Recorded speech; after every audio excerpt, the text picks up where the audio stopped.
प्यारे बच्चों नमस्कार। कैसे हो आप सभी। मैं आशा करता हूं कि आप लोग बहुत ही अच्छे होंगे, स्वस्थ होंगे और आप सभी की पढ़ाई भी बहुत ही अच्छी चल रही होगी। बच्चा पार्टी आज का क्लास आप सभी के लिए बहुत ही ज्यादा इम्पोर्टेंट है, क्योंकि आज के क्लास में हम लोग पढ़ने वाले हैं 12th क्लास के फिजिक्स का 70 मोस्ट इम्पोर्टेंट ऑब्जेक्टिव क्वेश्चन। और यहाँ से आपके बोर्ड परीक्षा में हर एक बार प्रश्न पूछे जाते हैं। तो बच्चों आज के क्लास को ध्यान से देखिएगा और आज के क्लास में दिए जाने वाले इन सारे प्रश्नों को आप लोग अच्छे से याद भी करते चलिएगा। ओके, चलिए फिर क्लास को स्टार्ट करते हैं। सारे बच्चे हमारे साथ चैट सेक्शन में आंसर को भी लगाते चलिएगा, जिससे कि आपको पता चलेगा कि इस 70 ऑब्जेक्टिव में आपको पहले से कितना याद था। देखिए पहला नंबर सवाल आपके सामने है, आपके फोन के स्क्रीन पर है, लगाते चलिएगा आंसर को। देखिए पहला नंबर सवाल जो पूछा गया है वे आपके सामने है कि आवेश के आयतन घनत्व का मात्रक क्या होता है। बहुत इंपॉर्टेंट है, पूछा गया है। देखो एक हमारा होता है आवेश का रैखिक घनत्व,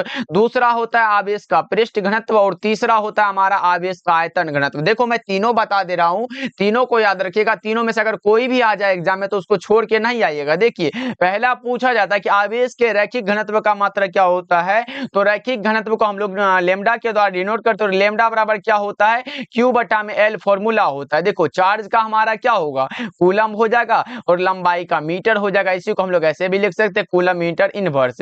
देखो अगर पूछे आवेश के रैखिक घनत्व का मात्रक क्या होता है तो कूलम मीटर इनवर्स होता है, याद रहेगा कूलम प्रति मीटर होता है। अब देखिए हमारा आवेश का जो पृष्ठ घनत्व होता है जिसे हम लोग सिग्मा के द्वारा डिनोट करते हैं, सिग्मा बराबर क्यू बटा में क्या होता है, एरिया, यानी कि चार्ज बाय एरिया होता है।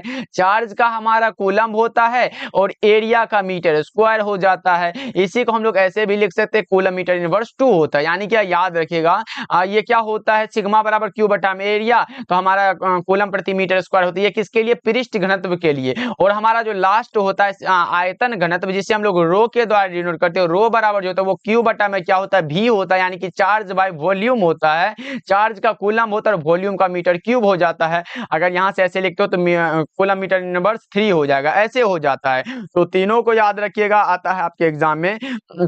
पहले हमने बताया आवेश के रैखिक घनत्व के लिए कूलम प्रति मीटर होता है, आवेश के पृष्ठ घनत्व के लिए कूलम प्रति मीटर स्क्वायर होता है और आवेश का आयतन घनत्व के लिए कूलम प्रति मीटर क्यूब हो जाता है। याद रखिएगा अभी जो पूछा गया वो हमसे आयतन घनत्व यानी कि ये वाला पूछा गया है। तो देख लो किस ऑप्शन में दिया गया, कूलम प्रति metre cube. Correct answer option number C में दिया गया है। 1 का सी आप लोग लगा रहे हो तो बहुत अच्छे। सारे प्रश्नों को याद करते चलना, जितना भी मैं समझाते जा रहा हूं इसको जरूर अच्छे से याद कर लेना। अगर समझाया वाला में से आ जाए तो भाई छोड़ के नहीं आओगे आप लोग। अच्छे से ध्यान से देखो क्लास को। आगे बढ़ते हैं, दूसरा नंबर सवाल देखिए, आवेश के रैखिक घनत्व का मात्रक क्या होता है। तो अभी हमने समझाया कि लेमडा बराबर क्या होता है बच्चा पार्टी, क्यू बटा में एल होता है। चार्ज का कूलम होता है और लंबाई का मीटर, और यही आपसे पूछा गया कूलम प्रति मीटर। सही जवाब हमारा 2 का ए हो जाएगा। क्या होगा, ए हो जाएगा सही आंसर। चलो आगे बढ़ते हैं, अगला नंबर सवाल देखिए, तीसरा नंबर सवाल है, प्रति इकाई आवेश पर लगने वाले बल को क्या कहते हैं। प्रति इकाई आवेश पर लगने वाले बल को क्या कहते हैं मेरे भाई। तो ई बराबर क्या होता है, एफ बटा में क्या होता है, क्यू होता है। यही तो पूछा गया, प्रति इकाई आवेश पर लगने वाले बल को क्या कहते हैं, विद्युत क्षेत्र कहते हैं। इसका मात्रक पूछे तो फोर्स का न्यूटन होता है और चार्ज का कूलम यानी कि न्यूटन प्रति कूलम होता है। Correct answer option number C हो जाएगा, यही हमसे पूछा गया। चलो आगे बढ़ते हैं, अगला नंबर सवाल, फोर्थ नंबर सवाल है, विद्युत क्षेत्र रेखाओं से जानकारी प्राप्त होती है किसकी। विद्युत क्षेत्र रेखाओं से क्षेत्र के शक्ति की जानकारी प्राप्त होती है, दिशा की जानकारी प्राप्त होती है और आवेश की प्रकृति की जानकारी प्राप्त होती है। इनमें से सभी जो है ये हमारा करेक्ट हो जाएगा। 4 का क्या होगा, ऑप्शन नंबर डी बिल्कुल सही आंसर है। ये हमारा जो क्लास है ये रिवीजन के तौर पे है, ताकि आप लोग पिछले जो जितना भी मैं करा चुका हूं उसको भूल नहीं पाओगे। इसीलिए हम रिवीजन भी करते चलते हैं साथ साथ, जिससे कि आप लोगों का क्लियर होते चले और एग्जाम में एकदम फोड़ देना भाई, एक भी प्रश्न छोड़ के नहीं आना है। 70 ऑब्जेक्टिव पूछेगा, उसमें से हमें 35 ही तो बनाना है, एकदम बन जाएगा, आसानी से बन जाएगा। बस अच्छे से क्लास करो, जितना मैं कराते जा रहा हूं उसको समझ समझ के पढ़ते चलो। चलो फिर आगे बढ़ते हैं, 5वां नंबर सवाल देखिए क्या कह रहा है, आपके सामने है, दो विद्युत आवेशों के बीच लगने वाले बल को नियंत्रित करने वाला नियम को क्या कहा जाता है। दो विद्युत आवेशों के बीच लगने वाले बल को नियंत्रित करने वाला जो नियम होता है वो हमारे कूलाम साहब के नियम है। कौन सा है, कूलाम का नियम होता है। 5 का right answer option number D को लगा बता रहे हो तो बहुत अच्छे। चलो आगे बढ़ते हैं। 6 नंबर सवाल आपके सामने है, बताओ। 6 नंबर सवाल है, बिंदु आवेश के कारण r दूरी पर विद्युत विभव का मान क्या होता है? बिंदु आवेश के कारण r दूरी पर विद्युत विभव का मान जो होता है वो r के व्युत्क्रमानुपाती होता है, यानी कि आप कह सकते हो v बराबर क्या होता है 1/4 पाई एप्सिलॉन नोट इंटू क्या होता है q बटा में r होता है। यही होता है, ये फॉर्मूला है, याद रखिएगा। करेक्ट आंसर बी हो जाएगा। चलिए आगे बढ़ते हैं। 7 नंबर सवाल है, विद्युत फ्लक्स का SI मात्रक क्या होता है? तो हम लोगों ने एक फॉर्मूला और पढ़ा है कि फाई बराबर क्या होता है E इंटू DA या फिर E इंटू A लिखो। तो E का क्या मात्रक होता है वोल्ट प्रति मीटर होता है और गुना में एरिया का मीटर स्क्वायर हो जाएगा। 1 मीटर से 1 मीटर गया तो हमारा बचा कितना वोल्ट इंटू मीटर बचा, और यही हमसे पूछा गया। Correct answer option number C हो जाएगा। लेकिन बच्चों एक चीज और भी याद रखोगे आप लोग, ये E का मात्रक यानी कि विद्युत क्षेत्र की तीव्रता का मात्रक एक और होता है जिसको हम लोग कहते हैं न्यूटन प्रति कूलम्ब, और गुना में क्या होगा मीटर स्क्वायर, यानी कि न्यूटन प्रति कूलम्ब मीटर स्क्वायर भी होता है इसका मात्रक किसका विद्युत फ्लक्स का, याद रहेगा। चलो आगे बढ़ते हैं। 8 नंबर सवाल देखिए क्या कह रहा है। 8 नंबर सवाल जो है वो आपके सामने है, बता दो क्या होगा। संबंध Q बराबर NE में निम्नलिखित में कौन है जो n का मान संभव नहीं है? NE यानी कि Q बराबर क्या होता है बच्चा पार्टी NE होता है। ये n क्या है हमारा पूर्णांक संख्या, जैसे 1 होगा 2 होगा 3 होगा 4 होगा 5 होगा 6 होगा ऐसे करके होगा। ये एक नंबर होता है, ऐसे नहीं कर सकते भाई 1.5 इलेक्ट्रॉन होगा 2.5 इलेक्ट्रॉन होगा, ये सब नहीं होता है। और ये हमारा E जो है इलेक्ट्रॉन का चार्ज होता है, ये तो सबको पता है कि sir 1.6 into 10 to the power -19 coulomb के बराबर होता है, ये तो सबको पता है। तो बताओ ये नंबर पूछा गया, n का मान संभव जो है कभी भी पॉइंट में नहीं होता, 1.5 2.5 2 ऐसे करके नहीं होता कि भाई हमको 2.5 इलेक्ट्रॉन देना, तो ये सब नहीं होता, इसलिए पॉइंट वाला जो है ये नहीं होगा। Correct answer option number C हो जाएगा, याद रखिएगा आप लोग। चलिए अगला नंबर सवाल 9 नंबर सवाल है, कूलम्ब बल कैसा बल है? कूलम्ब बल जो है केंद्रीय बल भी है और विद्युत बल दोनों है, इसलिए आप कहोगे sir correct answer option number C को लगा दो, बिल्कुल सही आंसर हो जाएगा, याद रखिएगा आप लोग। चलिए अगला नंबर सवाल देखिए। 10 नंबर सवाल आपके सामने है, इनमें कौन विद्युत क्षेत्र की तीव्रता का मात्रक है पूछा गया है, बताओ ना जी। E बराबर क्या होता है F/Q होता है, यही तो पढ़ा है आप लोगों ने। तो बताओ ना सर, फोर्स का न्यूटन होता है और चार्ज का कूलम होता है, न्यूटन प्रति कूलम D में दिखाई दे रहा है ना, ऑप्शन डी को टिक कर दिया जाए। चलो 11 नंबर सवाल को देख लेते हैं, फटाफट से कर लेते हैं, मात्र 70 ऑब्जेक्टिव है, इसको हर हाल में याद कर लेना भाई, यहां से हर एक बार आता है आपके एग्जाम में प्रश्न। देखो अगला नंबर सवाल है, आवेश के वितरण से क्या होता है? आवेश के वितरण से ऊर्जा का ह्रास होता है, क्या होता है? ऊर्जा का क्षय होता है। करेक्ट आंसर क्या होगा? ऑप्शन नंबर ए होगा, क्या होगा? ऑप्शन ए हो जाएगा। चलो 12 नंबर सवाल देखिए क्या कह रहा है। 12 नंबर सवाल है आपके सामने, एक बार बता दो क्या होगा इसका सही जवाब बच्चों। देखो पूछा क्या गया, संधारित्रों के समांतर क्रम संयोजन में जो राशि प्रत्येक संधारित्र के लिए समान रहती है वो कौन सा है? वो हमारा पोटेंशियल डिफरेंस होता है, यानी कि विभवांतर हो जाता है।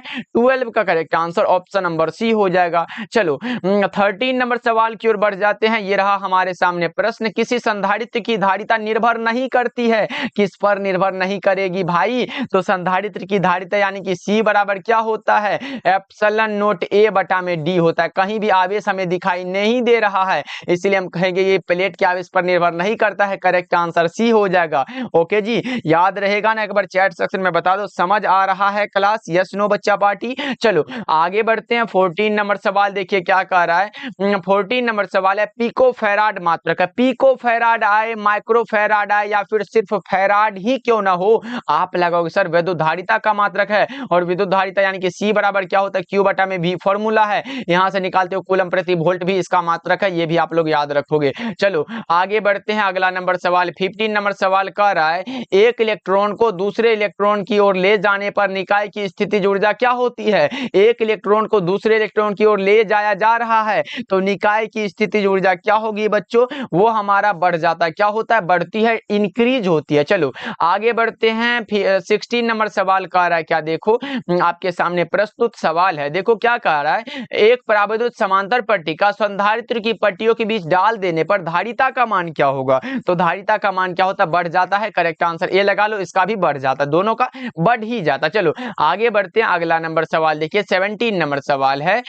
3 संधारित्र जिसमें प्रत्येक की धारिता C है तो श्रेणी क्रम में जुड़ा हुआ है, तो उसकी समतुल्य धारिता क्या होगी ये बताना है आप लोगों को। तो बताओ क्या होगा, 1/C इक्वल पूछा गया आप लोगों से, तो क्या होगा 1/C लिखो, 1/C फिर 3 बार लिख दो ना भाई, श्रेणी क्रम में जुड़ा हुआ है प्लस में ही होगा, तो हमारा क्या होगा, तो आप लिखोगे सर क्या होता है C³ बराबर क्या होता है 3 बटा में क्या होगा, C बटा में क्या होगा बच्चा पार्टी, C/3 होता है, यही तो होता है। अगर यहाँ से निकालते हो 1/C तो क्या होगा बच्चा पार्टी, लगा दो एक बार 17 नंबर सवाल का जवाब आप लगाओगे सर कौन सा, ऑप्शन सी बिल्कुल सही आंसर हो जाएगा। क्योंकि हमारा जो होता है 1/C इक्वल जो होता है, इक्वल बराबर क्या होता है, वो हमारा 3 बटा में C होता है। अगर यहाँ से गुना करते हैं तो हमारा क्या निकलेगा, तो हमारा हो जाएगा कौन सा, ऑप्शन नंबर C वाला सही आंसर है। चलो आगे बढ़ते हैं, अगला नंबर सवाल आपसे पूछा गया 18 नंबर सवाल, 1 एम्पियर बराबर क्या होता है, विद्युत धारिता वाला बात हो गया।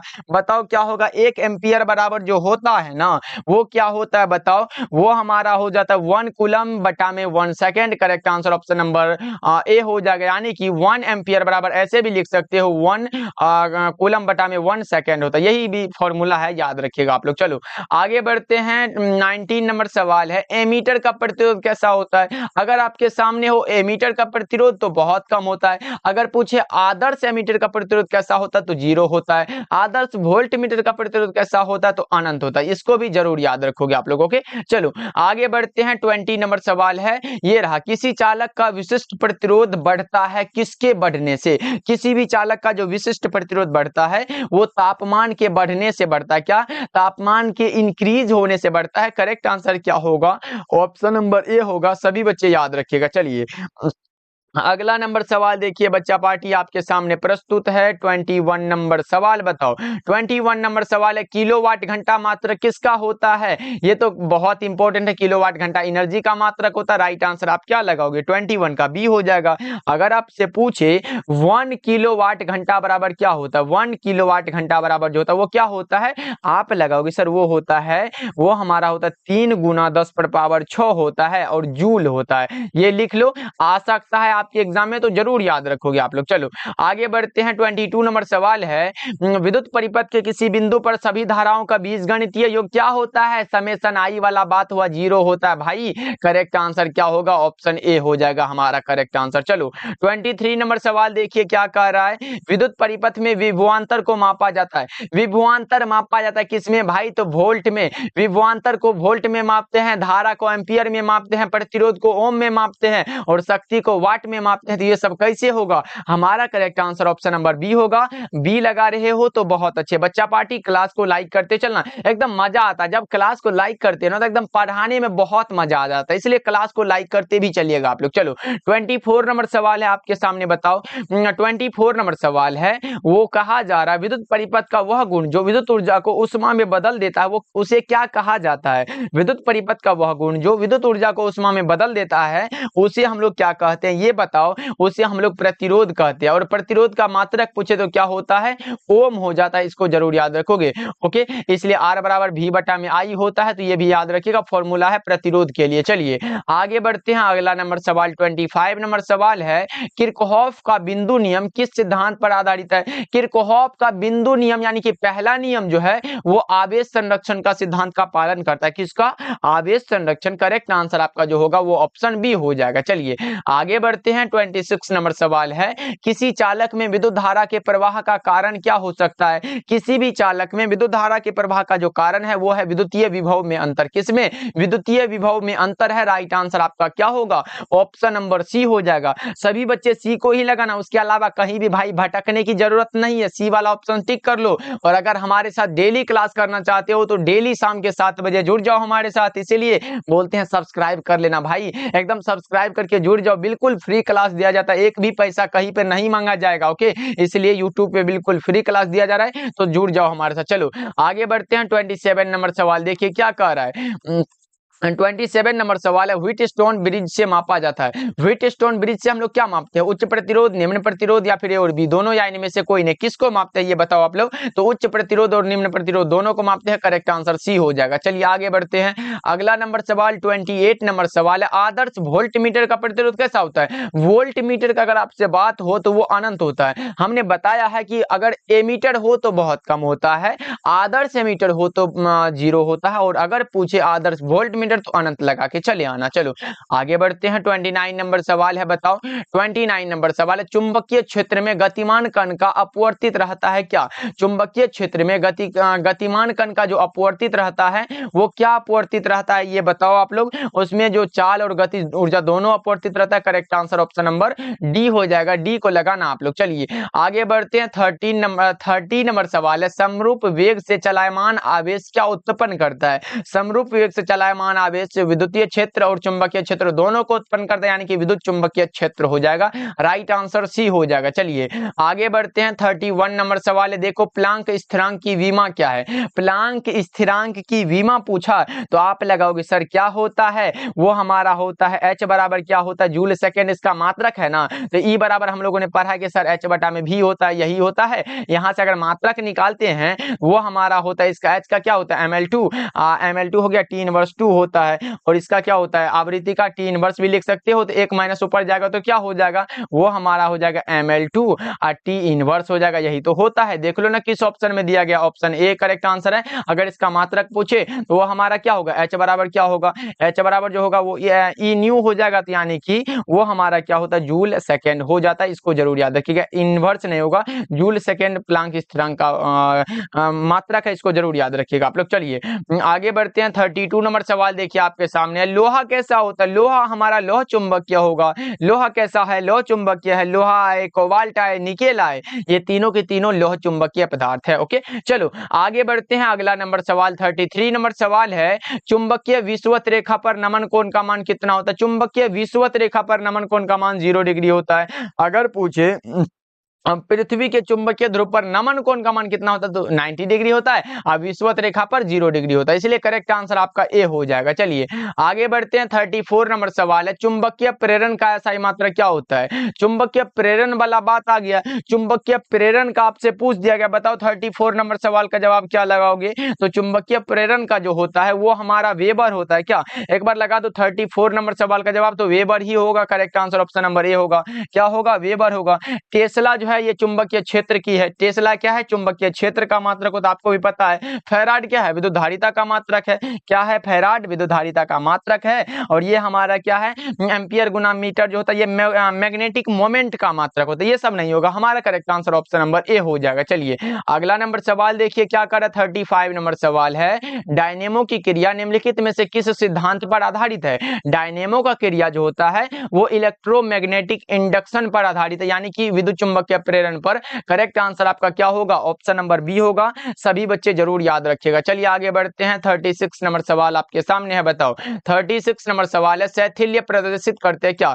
शैथिल्य प्रदर्शित करने वाला हमारा लोह चुंबकीय पदार्थ है मेरे भाई। क्या होगा? ऑप्शन सी हो जाएगा। चलो आगे बढ़ते हैं। अगला नंबर सवाल 37 नंबर सवाल है, प्रेरकत्व का मात्रक क्या होता है? देखो आपके सामने प्रेरकत्व आए, स्वप्रेरकत्व आए, ये सब का मात्रक हमारा हेनरी होता है। और एक हेनरी बराबर जो होता है वो 10⁻³ मिली हेनरी के बराबर होता है। ये याद रखोगे, ये भी आया हुआ है आपके एग्जाम में, जरूर याद रखना, बहुत इंपॉर्टेंट है। ओके चलो 38 नंबर सवाल की ओर बढ़ते हैं। हमारे सामने आया कि एक हेनरी बराबर कितना होता है? तो जस्ट हमने बताया कि एक हेनरी बराबर 10⁻³ मिली हेनरी होता है। करेक्ट आंसर क्या होगा 38 का? ए बिल्कुल सही आंसर है। चलिए आगे बढ़ते हैं। 39 नंबर सवाल आपके सामने है, बताओ 39 नंबर सवाल है, विद्युत लेपन में व्यवहार आने वाला धारा कौन सा है? विद्युत लेपन में व्यवहार आने वाली धारा कौन सी होती है? अगर बताओ 39 का, तो वो हमारा डायरेक्ट करंट होता है। करेक्ट आंसर ए हो जाएगा। चलिए आगे बढ़ते हैं। 40 नंबर सवाल सवाल देखिए, ट्रांसफार्मर में विद्युत ऊर्जा का ऊष्मा में रूपांतरण को क्या कहा जाता है? ट्रांसफार्मर में विद्युत ऊर्जा का ऊष्मा में रूपांतरण किया जा रहा है तो इसे हम लोग क्या बोलेंगे? इसे हम लोग ताम्र क्षय बोलते हैं। क्या बोलते हैं? ताम्र क्षय बोलते हैं। करेक्ट आंसर ए हो जाएगा। अगला नंबर सवाल 41 नंबर सवाल है, प्रतिबाधा का मात्रक क्या होता है? आपके सामने प्रतिरोध आए, प्रतिघात आए, प्रतिबाधा आए, अगर ये सब आ रहा है तो समझो ये हमारा ओम वाला मात्रक करेक्ट आंसर है। क्या होगा? ओम हो जाएगा। चलिए आगे बढ़ते हैं। 42 नंबर सवाल देखिए क्या कह रहा है। 42 नंबर सवाल है, प्रत्यावर्ती धारा निम्न में से कौन सा प्रभाव प्रदर्शित करती है? प्रत्यावर्ती धारा कौन सा प्रभाव प्रदर्शित करती है? तो ऊष्मीय प्रभाव को ये प्रदर्शित करती है। करेक्ट आंसर आपका ऑप्शन बी हो जाएगा। चलिए अगला नंबर सवाल देखिए आपके सामने है 43 नंबर सवाल आपके सामने। बताओ 43 नंबर सवाल क्या कर रहा है? देखो, अपचाई ट्रांसफार्मर में कौन सी राशि घटती है? वो घटने वाला जो वोल्टेज है कौन सा होगा भाई? घटती है, वोल्टेज हो जाएगा। Right answer. चलो आगे बढ़ते हैं। अगला नंबर सवाल 44 नंबर सवाल है, दिष्ट धारा के लिए प्रेरणिक प्रतिघात होता है, कैसा होता है? दिष्ट धारा के लिए जो है प्रेरणिक प्रतिघात कैसा होता है ये बताओ। वो हमारा शून्य होता है। किसके लिए? दिष्ट धारा के लिए। करेक्ट आंसर क्या हो जाएगा? 44 का करेक्ट आंसर हमारा ऑप्शन ए हो जाएगा। चलिए 45 नंबर सवाल देखिए क्या कह रहा है। 45 नंबर सवाल है, एक्स किरणें क्या है? एक्स किरण हमारा क्या होता है? ये तो बड़ा ही आसान सा सवाल है, पूछा भी गया है आपके एग्जाम में। बताओ बच्चों क्या होगा? ये हमारा विद्युत चुंबकीय तरंगे होती है। करेक्ट आंसर डी हो जाएगा। आगे बढ़ते हैं। अगला नंबर सवाल 46 नंबर सवाल है, इनमें कौन विद्युत क्षेत्र में विक्षेपित होता है? होने वाला अगर आपसे पूछे ना, होने वाला अगर आपसे पूछा गया हो, वो आपका कैथोड किरण होता है। क्या होता है? कैथोड किरण होता है। और नहीं होने वाला क्या होता है? वो गामा किरण होता है। विक्षेपित नहीं होने वाला गामा किरण। ओके चलो 47 नंबर सवाल देखिए क्या कह रहा है। वो है, दूर संचार के लिए उपयुक्त विकिरण कौन सा? दूर संचार के लिए उपयुक्त विकिरण का नाम है माइक्रो तरंगे। क्या होता है? माइक्रोवेव्स होता है।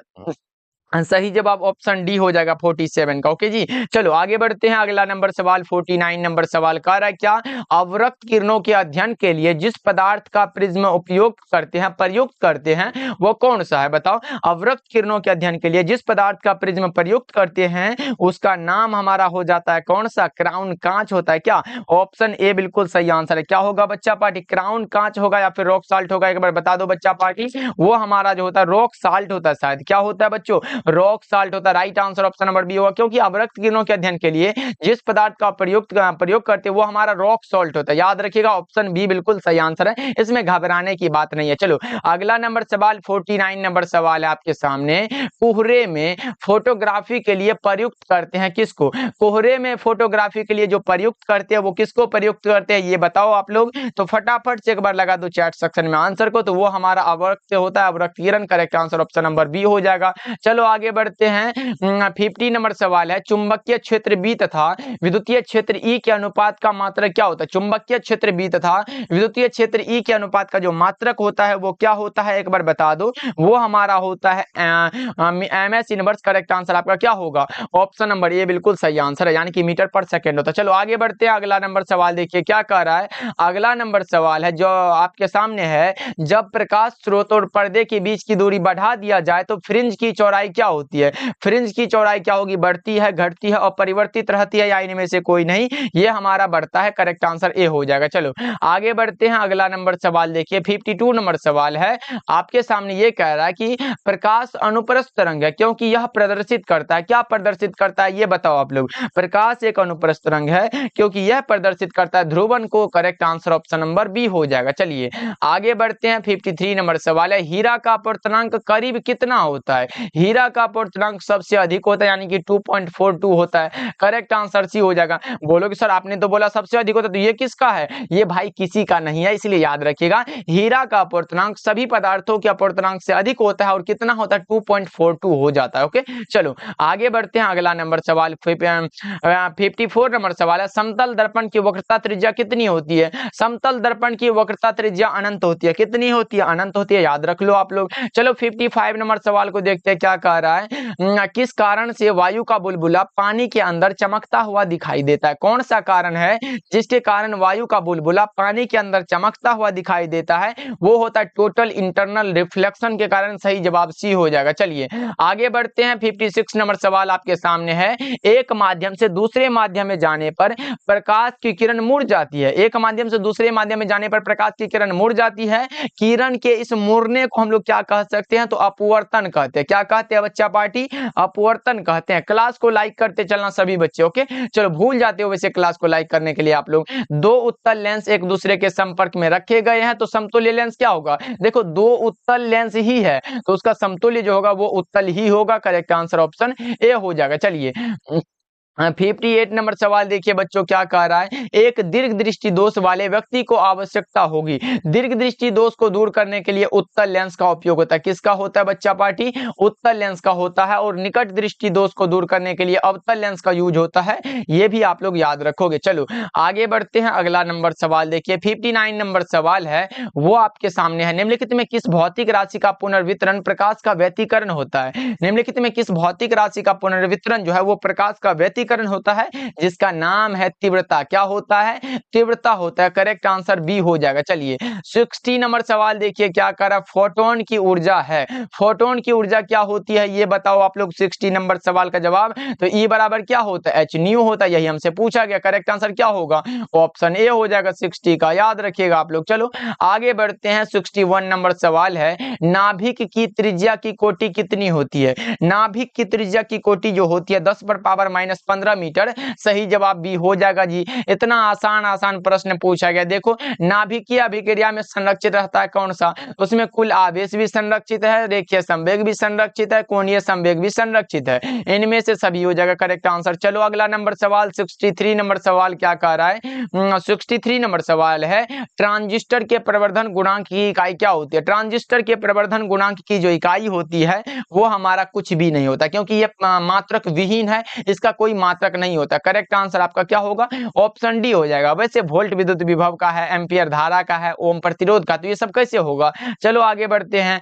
64 नंबर सवाल है किसी अर्धचालक का तापमान गुणांक का मान क्या होता है? किसी अर्धचालक के तापमान गुणांक का जो मान होता है वो क्या होता है? ऋणात्मक होता है। अर्थात कहने का अर्थ ये है कि जैसे जैसे ताप बढ़ता है तो वो अर्धचालक का प्रतिरोध क्या होता है? घट जाता है। करेक्ट आंसर क्या होगा? ऑप्शन बी हो जाएगा। चलो आगे बढ़ते हैं। 65 नंबर सवाल है बताओ निम्न में कौन सा तर्क द्वार सार्वजनिक तर्क द्वार है? सार्वजनिक पूछे तो नैंड गेट होता है। कौन सा होता है? सार्वजनिक अगर आपसे पूछा गया हो वो हमारा नैंड गेट होता है। क्या होता है? NAND gate. Correct answer D हो जाएगा। नैंड गेट का अगर बूलियन व्यंजक पूछे तो a इंटू बी बराबर क्या होता है? y होता है। ये एंड के लिए होता है। ऊपर में से बार लगा देना बस आपका काम हो जाएगा। ये नैंड गेट का फॉर्मूला बन गया। चलो आगे बढ़ते हैं। अगला नंबर सवाल 66 नंबर सवाल है 15 का द्विआधारी तुल्यांक क्या होगा? 15 का पूछा गया। लो जी हम निकाल देते हैं। 15 का पूछा ना, 15 लिखो ऐसे करके लाइन खींच दो। अब 2 से लगाते चलो भागा। 7 दूना के 14 हुआ, एक शेष बचा। फिर 2 से लगाओ, 3 दूना के 6, एक शेष बचा। फिर 2 से 2 एकम 2, एक शेष बचा। यानी कि 1 1 1 1। 4 गो एक किस में है? ऑप्शन सी में दिया गया 4 गो एक। तो सही जवाब सी हो जाएगा। सी लगाए हो आप लोग तो बिल्कुल सही आंसर है। चलिए अगला नंबर सवाल देखिए। अगला नंबर सवाल है एन प्रकार के अर्धचालक में मुख्य धारा भाग क्या होते हैं? एन के लिए हमारा इलेक्ट्रॉन होता है और पी के लिए क्या होता है? पी के लिए हमारा होल हो जाता है। ये भी जरूर याद रखोगे आप लोग। चलो अगला नंबर सवाल 68 नंबर सवाल का रहा मॉड्यूलन कितने प्रकार का होता है? आयाम मॉड्यूलन होता है, आवृत्ति मॉड्यूलन होता है और कला मॉड्यूलन। कितना हुआ? 3 ही तो हुआ। करेक्ट आंसर बी हो जाएगा। क्या होगा? ऑप्शन बी राइट आंसर है। चलिए अगला नंबर सवाल 69 नंबर सवाल का रहा है सूर्य अपनी विकिरण ऊर्जा प्राप्त करता है। बताओ किससे करता है? ये बताओ आप लोग। सूर्य अपनी विकिरण ऊर्जा जो प्राप्त करता है वो किससे करता है? ये आप बताओगे। 69 नंबर सवाल का जवाब वो जो करता है नाभिकीय संलयन से। करेक्ट आंसर क्या होगा? ऑप्शन डी हो जाएगा। और आज के क्लास का हमारा लास्ट सवाल है बताओ प्रकाश वर्ष किस भौतिक राशि का मात्रक है? तो सभी बच्चे को पता है कि दूरी का मात्रक है। राइट आंसर क्या होगा? ऑप्शन ए हो जाएगा। लेकिन बच्चों अगर आपसे पूछे प्रकाश की चाल क्या होती है तो 3 गुना 10 पर पावर 8 मीटर पर सेकंड। ये क्या है? ये प्रकाश की चाल है। लेकिन अगर प्रकाश वर्ष का मान पूछे कितना होता है तब क्या लगाओगे, वो होता है 9.46 गुना 10⁻15 मीटर होता है। ये जरूर याद रखिएगा आप लोग, ये भी आया हुआ है आपके एग्जाम में, इसको भी जरूर याद रखोगे आप लोग। ओके, अगर पूछे 2 नंबर में भी आता है कि प्रकाश वर्ष से आप लोग क्या समझते हो, तो एक वर्ष में प्रकाश के द्वारा निर्वात में तय की गई दूरी को प्रकाश वर्ष कहते हैं। इतना लिख दोगे आपका 2 नंबर ऐसे मिलेगा। 2 ऐसे करेगा, ऐसे करके नंबर दे देगा आप लोगों को, एकदम खुशी से दे देगा। भाई एग्जामिनर को लगना चाहिए कि बच्चा पढ़ने लिखने वाला है, और आप लोग तो पढ़ने लिखने वाले हो, एकदम आइडियल स्टूडेंट हो, तो पढ़ने वाले तो हो ही। तो बताओ आज का क्लास आपको कैसा लगा, कमेंट करके बताना। कमेंट करते हो तो एकदम अच्छा लग जाता है कि भाई क्लास तो अच्छा लगा बच्चा पाठी को। अगर नेक्स्ट किस टॉपिक पे चाहिए वो सब बताते चलना भाई, एकदम जो भी दिक्कत हो कमेंट करके पूछो ना, हम रिप्लाई तो देते हैं। रिप्लाई नहीं देते तो अगला क्लास हमारा वही होता है। तो बताओ, बच्चा पार्टी क्लास को लाइक कर दीजिएगा, चैनल पे पहली बार जुड़ रहे हो तो सब्सक्राइब करके जुड़ जाओ हमारे साथ, बिल्कुल फ्री क्लासेस दिए जाते हैं। ओके, तो मिलते हैं फिर अगले क्लास में।